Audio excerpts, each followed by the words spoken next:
특검의 몰락. 특검이라면 굉장히 주목도가 높은 검사 역할을 하는 거잖아요. 근데 지금 몰락 과정이 있다. 짐작하실 겁니다. 자, 오늘 모습이 있었죠? 내용 좀 확인해 보겠습니다. 네, 우선 먼저 여러 가지 일로 국민 여러분께 심려를 끼쳐드린 것에 대해서 죄송합니다. 네, 재판부에 사실을 성실하고 충실하게 진술하겠습니다. 진실은 곧 밝혀질 거로 저는 확신합니다. 진실 밝혀질 거라고 하셨는데 혐의 전면 부인하시는 거예요? 약정 사실 전면 부인하시는 거 맞을까요? 우리은행은 정말 다행인 거가 좀 큰 사이즈라서 고검장님 안 계셨으면 흔들. 자, 50개가 몇 개냐? 30개. 두 사람은 구분력으로 안 되지. 영국 박상국. 뒤에 있는 녹취요. 아무리 봐도 누가 봐도 수상하죠? 이상하고요. 저거에 대해서 더 알아봐야 되겠다 생각이 안 할 수가 없는 그런 녹취까지 나온 상황이에요, 지금요. 그리고 오늘 구속영장 심사를 받기 위해서 나오는 모습까지 영상이 있었습니다. 화면 좀 보시죠. 혐의를 좀 정리해놨습니다. 박영수 전 특별검사, 국정농단 사건 수사를 이끌었던 인물이죠. 근데 지금 이런 혐의를 받고 있는 거 피의자가 됐습니다. 200억 약정설입니다. 이른바 200억 약정설.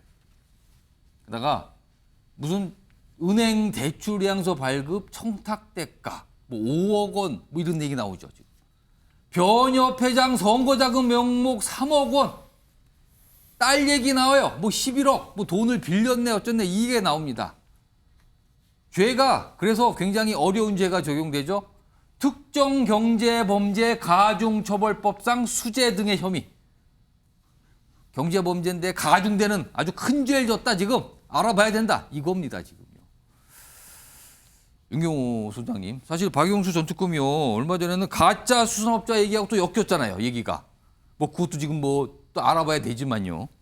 그런데다가 대장동 50억 클럽 얘기에 또 회자가 되더니 이번엔 200억 약정설에 또 회자가 됩니다.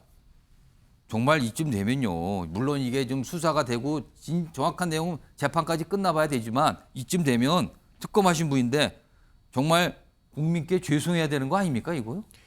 일그러진 특검이라고 얘기했는데 지금 일그러진 게 아니라 저는 이미 일그러져 있었다라는 생각을 했어요. 언제냐? 중간에 잠깐 얘기했잖아요. 가짜 수산업자라고 얘기됐던 사기꾼 같은 어느 선수가 등장했을 때 거기에 포르쉐 아마 뭐 자동차 얘기 나오고 그랬죠? 예, 그거 무상으로 제공받았다가 나중에 문제되니까 뒤늦게 돈 뭐 보냈던 저는 그때 보고 저런 분이 정말 특검이었나. 도대체 이 돈의 노예가 됐던 건가. 검찰의 특수 쪽에 거의 뭐 대부 같은 역할을 한다고 알려져 있었는데 과연 이 국정농단이라고 얘기할 만큼 대한민국을 흔들었던 그걸 다 재단하는 수사를 했던 책임자인 특검으로서의 자격이 있었던 건가? 전 정말 온 나라를 부끄럽게 만들었다라고 저는 이미 그때 생각을 했는데요. 또 하나 딸 얘기는 딸을 통해서 11억 원을 뭐 빌린 형태라고 하지만 건네줬던 거는 김만배와 그 일당들의 입이나 녹취록에서 이미 나왔잖아요. 이건 곽상도 전 의원에게 건네줬던 아들을 통한 수법과 너무나 유사하지 않나요? 저는 그 두 가지 점에서 이미 박영수라는 전 검사는 일그러진 특검으로서의 이 짜증을 국민에게 이미 던졌다. 근데 왜 지금이냐? 지금 이렇게 다뤄져야 되느냐? 왜 수사가 이렇게 오래 걸렸는가? 검찰이 지금까지 뭉개고 있었지 않습니까? 검찰이 정말 흔히 말하는 특수부, 저는 이게 가장 큰 이권 카르텔에 오히려 더 온상이 아닌가. 대통령이 흥분을 하면서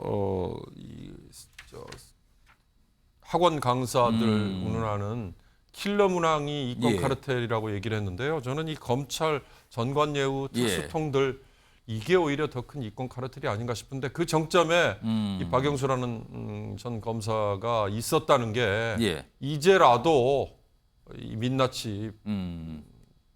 드러난 게 아닌가 싶어서요. 정말 씁쓸합니다. 윤기찬 변호사, 사실 이게 보도에 따르면요, 이거 박영수 전 특검 측에서 뭐 PC 기록을 삭제를 하고 뭐 서류를 폐기했다. 이거 누가 봐도 증거를 없애려는 걸로 보이잖아요. 뭐 이런 내용, 이런 정황까지 있다고 보도가 됐거든요. 근데 지금 앞서서 오늘 영장 심사 받으러 나오면서 진실이 밝혀질 거라고 얘기했잖아요. 근데 뭔가를 없애려는 모습과 진실이 밝혀지는 모습이 이게 같이 갑니까 이게? 뭘 진실을 안 밝히려는 거 아닙니까 이거? 글쎄요. 곽상도 의원의 예에 비춰보면 곽상도 의원은 일부 무죄가 나왔어요. 사실은 이제 아들 통해서 받은 퇴직금 세후 25억 원은 무죄가 나왔는데 예. 이분 같은 경우에는 그 당시에는 공무원이 아니었습니다. 행위 당시에는. 예. 그때 우리은행 이사회의 의장이었기 때문에 예. 금융기관 임직원입니다. 그러니까 금융기관 임직원이 금융기관의 업무에 관련돼서 돈을 수수 요구 약속받게 되면 거의 뇌물죄와 같이 처벌받아요. 그래서 이제 이렇게 의율이 된 건데 예. 문제는 이분 같은 경우에는 사실 약속한 금액의 그 액수는 차이가 있지만 예. 어쨌든 돈이 들어온 거는 맞아요. 8억 정도 이미 입증이 되고 있는 상황이고요.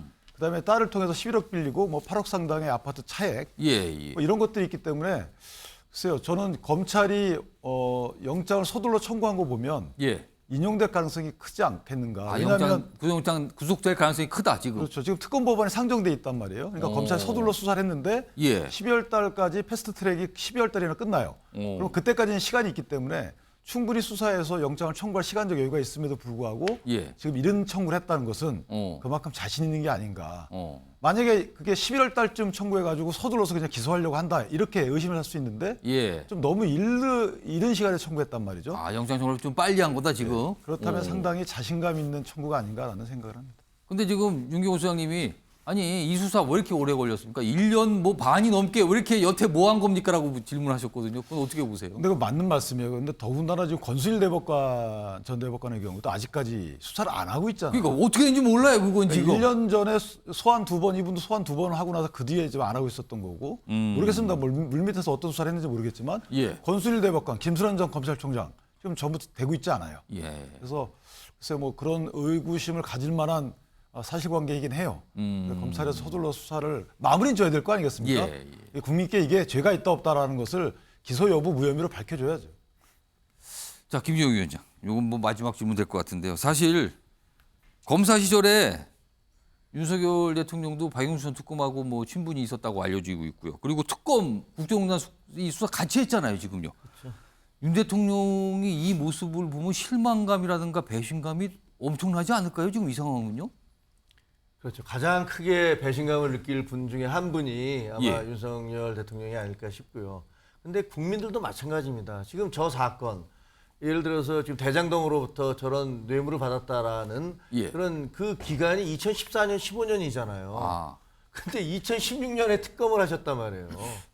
특검이 그렇게 보면 될 때 저런 거를 파악이 안 됐을까요? 저런 이상한 모습들이? 글쎄 모르겠습니다. 그 파악이 안 됐으니까 아마 그 추천이 됐겠죠. 근데 저분이 그러면서 그 특검을 하시면서 계속 그 언론에 나와서 뭐 온갖 그 정의로운 말씀 계속 하셨지 않습니까? 대단하지 않습니까? 그때 당시에? 그러면서 뭐 그 박근혜 정부에 대한 어떤 여러 가지 문제점들을 말씀을 하셨는데 예. 그렇다면 바로 한 해 전, 두 해 전에 저런 식의 어떤 여러 가지 비리들이 본인들이 저질러 놓고서 저런 얘기를 할 수가 있을까라는 생각들이 상당히 좀 씁쓸하기 짝이 없고요. 예. 제가 보면 우리 사회는 지금 거의 아노미 상태로 가는 게 아닌가라는 느낌이 들어요.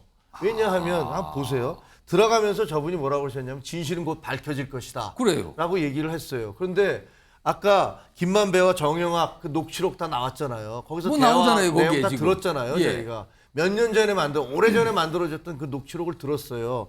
그리고 PC하고 휴대폰 다 파쇄했다는 거 아닙니까? 뭐 그렇게 지금 얘기가 나오고 있어요. 근데 이게 여기만 그런 게 아닙니다. 돈봉투 녹취록 다 나와서 국민들이 다 들었어요. 당사자들은 나는 잘못한 게 하나도 없다 그래요. 그리고 휴대폰 다 파손했어요. 똑같은 일들이 벌어지지 않습니까? 그리고 표창장 위조로 해서 딸이 대학에 의전에 들어갔는데 이분은 우리 딸 때문에 피해 받은 학생이 없다라고 얘기를 해요. 아니 도대체 이 세상의 진실이 뭔지 예. 이게 우리 사회가 이렇게까지 아노미로 가도 되는 건지 아. 정말 씁쓸하게 짝이 없습니다. 그러게요. 많은 국민들이 보시면서 도대체 우리는 누굴 믿고 의지하는 건가? 특검의 모습, 과거 특검의 모습보다 그런 생각하시는 분들 요즘에 많이 있다는 얘기를 제가 많이 듣습니다, 지금.